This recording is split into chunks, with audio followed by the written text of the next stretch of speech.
Good afternoon, Moonhaven Falls. We are currently live from the roof of the radio station. Forget the forecast, it is currently hailing burning coals and simultaneously freezing rain. The sky is flashing rapidly between neon orange and icy blue.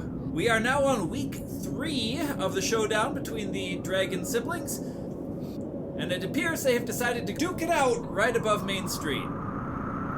Frost just attempted an ice attack of some kind. It appears Vern countered with a wall of fire, maybe? I'm not very well read on the magic stuff. The resulting steam explosion has unfortunately flash-cooked all the fish in the river, however. And, wait a minute. Down in the square, I see... Is that Gary and the Kids Club? Why aren't they running? It's an incredible scene down there, ladies and gentlemen. Gary has the smaller children huddled together under what appears to be a magically reinforced umbrella. The older kids are they holding up placards? They're judging the dragon duel like it's a sporting event. Hold on. I'm getting a message spell. Hello, this is Audrick. Gary! Frost just executed a triple blizzard axle maneuver? The kids gave it what? A 7-5. Tough crowd. Why? Barnaby the Barbarian says that she was sloppy in her execution. I see. The burn retaliated with a corkscrew fireball. What? Only a 6? What? It was poorly executed. No, hold on. Let me get this right. You're marking her down because she wasted too much magic while almost flash frying the city? Well, yes, it probably could have been half the size. Barely singed me. Well, okay, I am a couple blocks away, but... I mean, that's a fair point. Okay. What is it you have propped up on the podium down there, Gary? The gnome. The half-frozen, half-blackened wizarding gnome. You've adopted it as a mascot. Why are the kids chanting gnome, gnome, gnome in the background, Gary? What could... Wow! Jeez! That's Igneous, right? Yeah, he is substantially larger than the other two. Uncle Igneous? All right, that's enough. You have embarrassed yourselves, terrorized the settlement for 3 weeks with your squabbling. Now, just look at them. The small ones are judging you with numbered cards. And is that a half-destroyed lawn ornament on that pedestal? You two know better. She started it. He escalated it. You will fix the sky immediately. And then you will work together to create an apology gift suitable for these residents. Fail me, and you will be grounded for a century. Yes, Uncle. Fine. Are you thinking what I'm thinking, brother? Regrettably, yes. It appears that ceramic monstrosity may have provided us both with a little inspiration. Audrick, they're good kids, I swear. We'll get this figured out. Unfortunately, I think I need to go before they get in any deeper. Well, ladies and gentlemen, the weather appears to be stabilizing already, thank goodness. We'll be back later with the aftermath, and hopefully we'll have something to share soon. Stay safe, Moonhaven. It's been an interesting couple of weeks.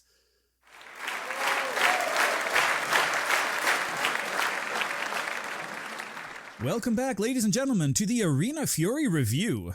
Tonight we witnessed a clash of the Titans, a battle between the stoic warriors of Tears Endeavors and the fluid, graceful fighters of the Marrow Song. Let's relive the most unforgettable moments. Skull! Oh wait, wrong team! Ooh, shiny.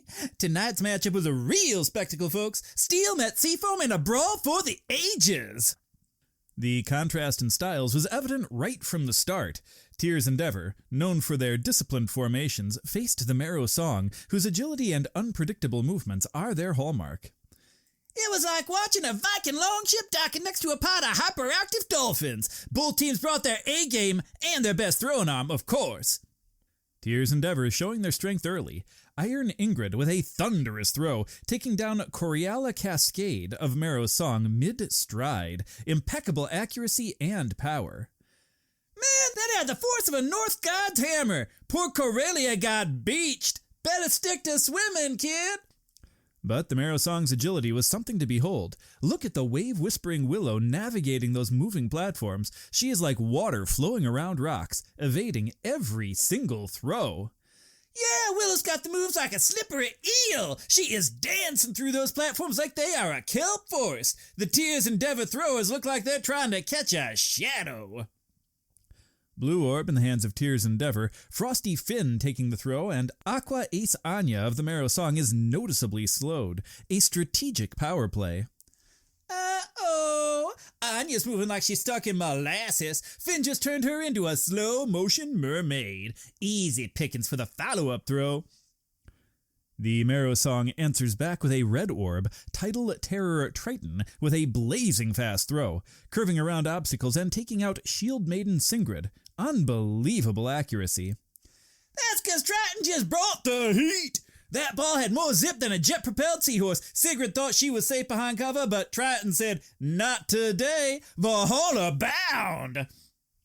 Obscuring Mr. Sens, adding another layer of chaos. We're seeing blind throws and desperate dodges. It's anyone's game in the low visibility. Like a dodgeball free-for-all in a foggy bottom. You can't see who's throwing, you can't see who you're throwing at. It's just pure, unadulterated bouncy ball pandemonium. Berserker Bjorn grabs a white power orb. What a play! He unleashes a split lightning ball, stunning both Siren Seraphina and Oceanic Orion. A massive advantage for Tears and Dever. Double the trouble for Marrow Song. Bjorn just gave those two a shocking surprise. They're probably seeing starfish. Now that's how you clear a path, Viking style. Clutch play by Deep Sea Diva Diara. She uses the green orb on axe-throwing Audrick at the critical moment. And look at Audrick stumbling. He completely missed his shot. Daria just gave Audrick a case of sea legs on dry land. He is wobbling like a jellyfish out of water. That disorientation just cost Tears and Dever a potential elimination. The clock is ticking down. One runner left for Marrow Song, Abyssal Ace Astrid, high on the platform. She takes a shot, and it connects. The Marrow Song takes the victory in a stunning upset. From the depths to the heights, Astrid with the ultimate aerial takedown. Tears and Dever did not see that one coming. That is a mermaid miracle. Marrow Song steals the show.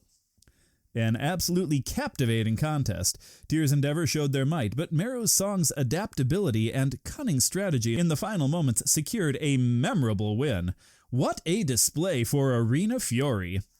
That was more dramatic than a shipwreck in a full moon. Marrow Song proved that sometimes the tide can turn in the blink of an eye or the throw of a ball. Good morning, Timmy. Have you followed up on that lead about the lumberjack? Why did you turn on the microphone? Wait, does this mean... Boss, you won't believe what showed up today. Is it a letter from my favorite mysterious lady?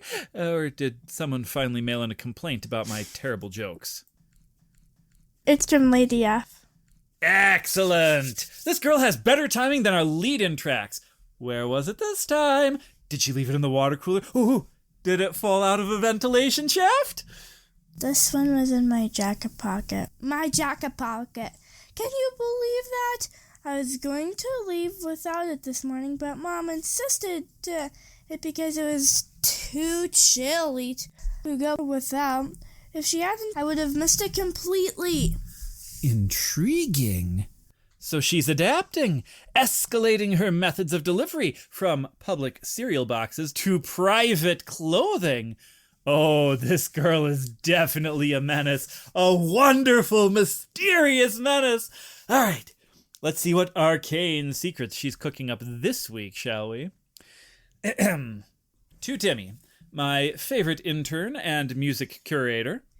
From Lady F, Apprentice of the Arcane. Now that's really cool. Date, still no idea. A month of magical studies. That doesn't sound right. Yeah. Dearest Timmy, last night's music playlist was amazing, especially the one with the heavy drums and the defiant chorus. It was absolutely perfect. I had it amplified so loud it was vibrating the floorboards. You guys really know how to select a soundtrack for a secret rebellion, so keep those heavy rebellious anthems coming. They're the only thing that drowns out the dragon's periodic grumbling. Now that's funny. I'm still deep into these dusty old books, and I've moved well past the chapter on simple magical postal systems, and I have decided my true calling is far grander than simply waiting around. I am training to be a proper wizard. The magic feels intensely personal and spontaneous, but I am starting to get the hang of basic elemental theory. Huh. That sounds pretty awesome, actually. Kinda does, doesn't it? I managed to make the dragon's favorite napping cushion briefly turn purple yesterday. Was completely unintended, but definitely an encouraging sign that I am on the cusp of leveling up. This new skill is infinitely more engaging than being a helpless damsel. My current focus is on evocation spells. I need the kind of magic that can clear out a sticky window latch, or, failing that, create a large enough distraction for a quick escape. My confidence is now soaring, and I feel less like a prisoner, and more like a secret agent, building her escape plan one incantation at a time. Thanks again for reading my first letters, and for providing the music that keeps me sane. You're the best connection a girl could ask for. Your dedicated student of the arcane, Lady F. Ooh, now that's cool. It seems she's already mastered the art of the cantrip of the cornered princess. Oh, that girl is going to terrorize the poor dragon that's guarding her tower. What? Though she sounds like she's improving. I wish we could send an actual adventuring party to save her. I heard the Totally Awesome Adventuring Guild is in town. Did Gary change his guild's name again? Huh. Well, maybe, Timmy, but right now we have a bigger problem than hiring entry-level mercenaries. We still have no idea where she is. So, Lady F, if you're listening, and I know you are, we've hit a bit of a roadblock in starting a quest to save you. Could you possibly tell us in your next letter about where you were before you were locked in the tower? I promise I won't read it on the air.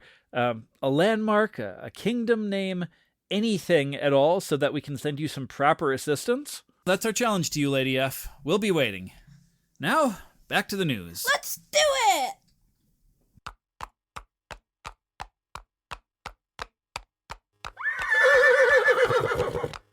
Are you tired of those long, dusty treks between Storm Surge and Summersvale? Are you weary of goblin ambushes and questionable roadside inns? Then look no further than Swiftwing's Courier and Carriage Service. Here at Swiftwings, we understand that your time and your valuables are precious. That's why we offer the fastest, safest transportation across the entire Divine Coast. Our sturdy, magically reinforced carriages are pulled by expertly trained steeds, and they will get you to your destination in comfort and security. And for those truly urgent deliveries, our elite team of Griffin Riders can soar above the dangers below, ensuring your message or package arrives with unparalleled speed. Whether you're a merchant with precious cargo, a noble traveling to court, or an adventurer in need of swift resupply, Swiftwings has you covered. We offer competitive rates, reliable schedules, and the peace of mind that comes with knowing that you are in the best hands or talons. Visit our conveniently located offices in Storm Surge, Summers Vale, and the Crossroads of Joaquin. Ask for Barnaby at the Storm Surge branch, Alara in Summers Vale, and the ever-reliable Grok in the Crossroads of Joaquin. That's Swiftwing Courier and Carriage Service, getting you there swiftly and safely. Good morning, ladies and gentlemen. This is Barnaby Buttercup, your friendly neighborhood reporter, and we are on the beat to get the opinions on the street. It seems people have anticipated my asking this question because I barely stepped out of the station before I was approached by a lovely young lass, Tamara Williams, proprietor of the Silver Curiosities and Containers. Tamara, you seem quite cheerful about the visiting werewolves. Absolutely. I am just delighted. Truly, since they arrived, my business has just soared. They are the most courteous, generous patrons you could possibly ask for. And they pay in gold. Real, honest-to-goodness gold. Not those dodgy traveler chits. They're quiet, so quiet. Wouldn't even know they're werewolves until they speak. It's the raspy voices that give them away, you know. And last night, one of the younger ones even fixed a loose shingle on my roof for a trinket just to send it to his mother. So you have no concerns about their nature? Honestly? No. They're just people looking for a place to rest. They've been nothing but helpful, and I would take the pack over those rowdy dwarven miners from the northern passes any day of the week. They're courteous, they're respectful, and they don't scoff at the quality of my metalwork like the dwarves, nor expect me to give them a discount for gracing my store like the elves. They bring a lovely, vibrant energy to the village, and I personally would welcome them back any time. Well, thank you very much, Tamara. And how about you, sir? We've caught up with Brom Stone, who runs the mill down by the River Weave. Now, Brom, you look a bit less than thrilled to have our new visitors here. Thrilled? No, I ain't thrilled. But look, they're efficient. I'll give them that. They needed a few good sacks of grain. They showed up before sunup with enough muscle to haul it away without a single complaint about the price. Didn't even try to haggle, and that is unheard of around here. So you would say the pack is good for business, then?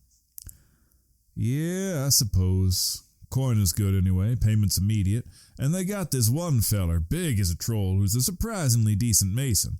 He was the only one who bartered, and he accepted less than that grump Silas to remortar my big rock in lieu of paying for his flour. But, and I mean this, I still check the lock on the chicken coop 3 times a night.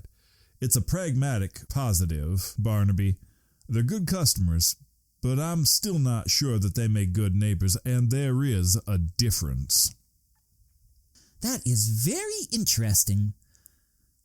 Well, that was Barnaby Stone the miller. How about you, ma'am? Seraphina Quill, correct? The town seamstress? Seraphina, you've been watching the pack's movements from your window. What's your take?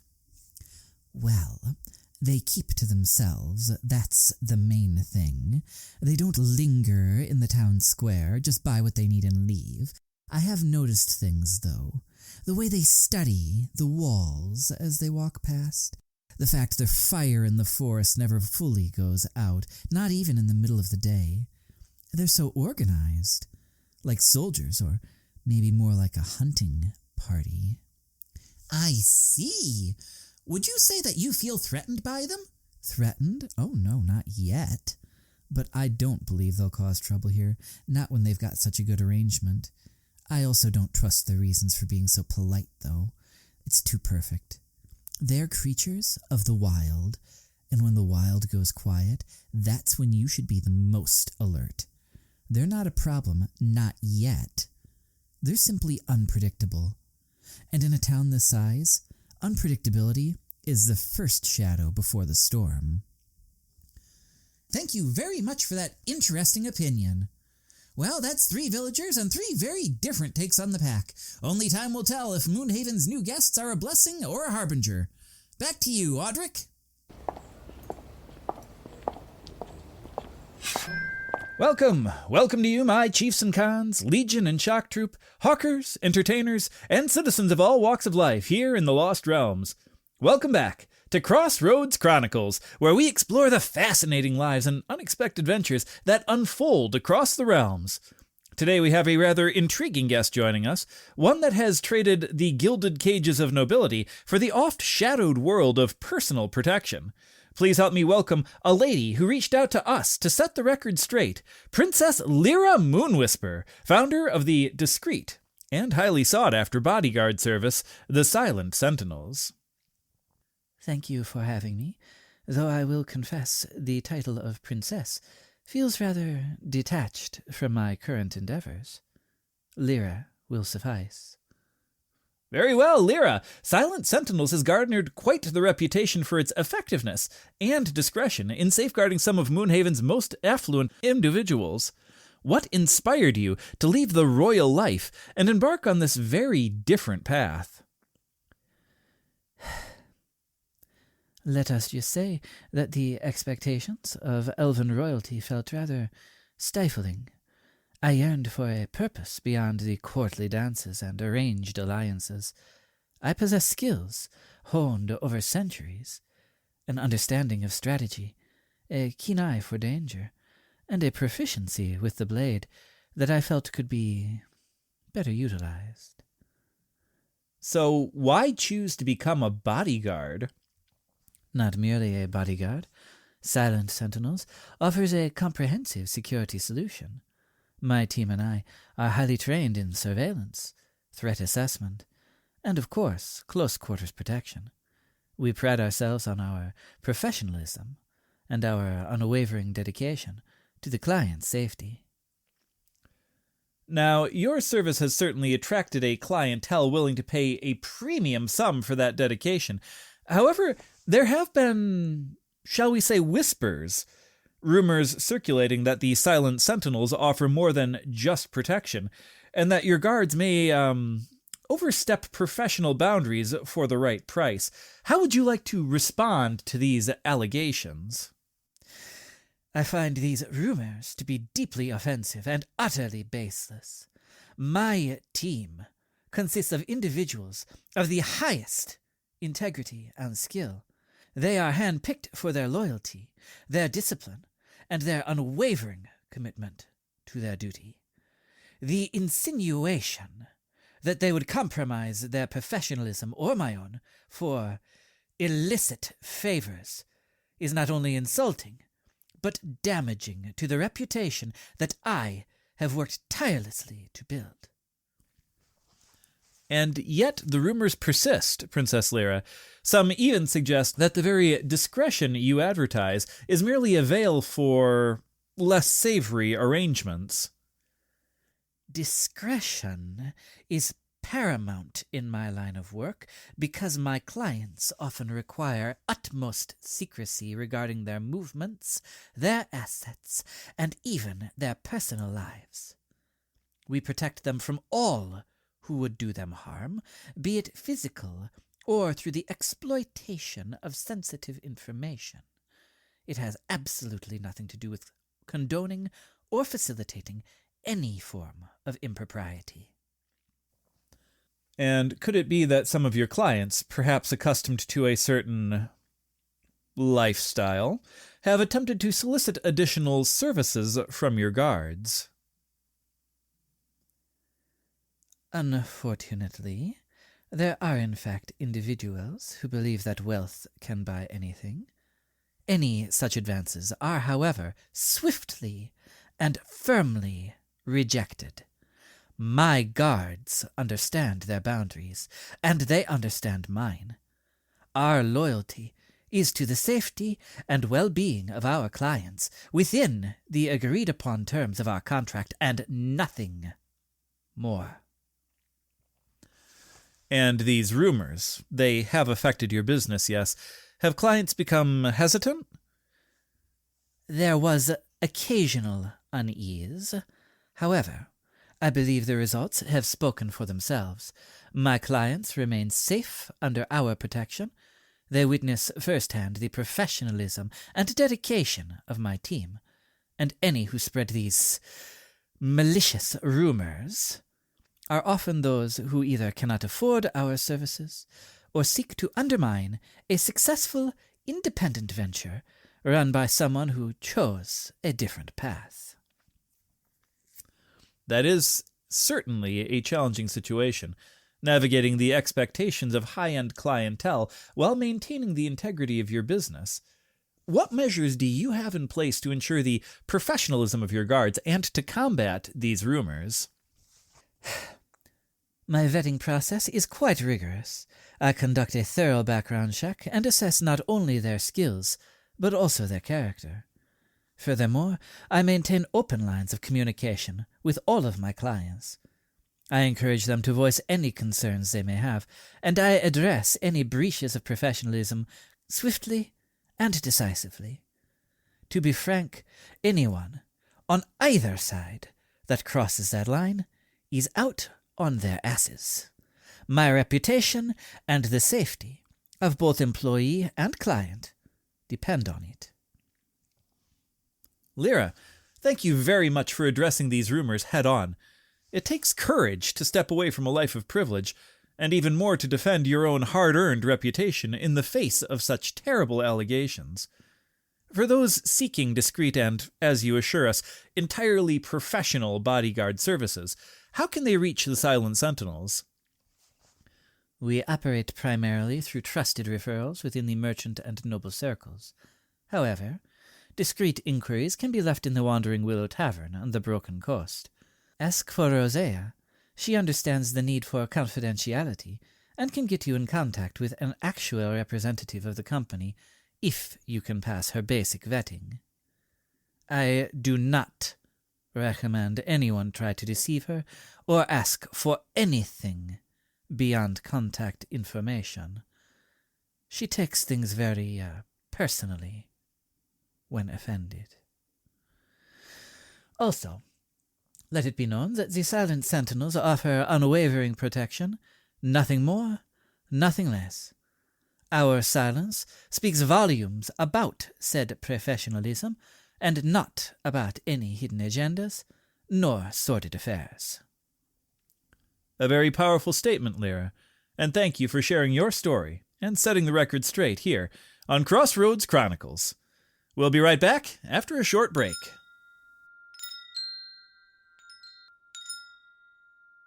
A big thanks to you, ladies and gentlemen. This concludes our episode for the week, and I really hope that you found it enjoyable, engaging, amusing, and maybe even a little bit captivating. If you did, I would greatly appreciate it if you could please pop over to Facebook or Patreon and let me know what you enjoyed and what you didn't enjoy. We're over 200 following on Facebook, and I'm really hoping that's just the tip of the iceberg, but regardless, knowing what my listeners like or dislike is invaluable in determining how the show will progress moving forward. If you could also take a moment to rate this podcast, maybe share it with a friend or even a community, and leave a comment with your thoughts, I would greatly appreciate that as well. You taking a brief moment to let others know that we're worth listening to by rating us is a free, simple action. Spreading the word about my weekly episodes would also be a great help to me personally, and if you haven't already, please subscribe to the channel or follow the podcast. It's a simple action, and it lets the algorithm know that you listened to and want to continue hearing these stories. For anyone who wishes to directly invest in the future of our work, please explore our community on Patreon.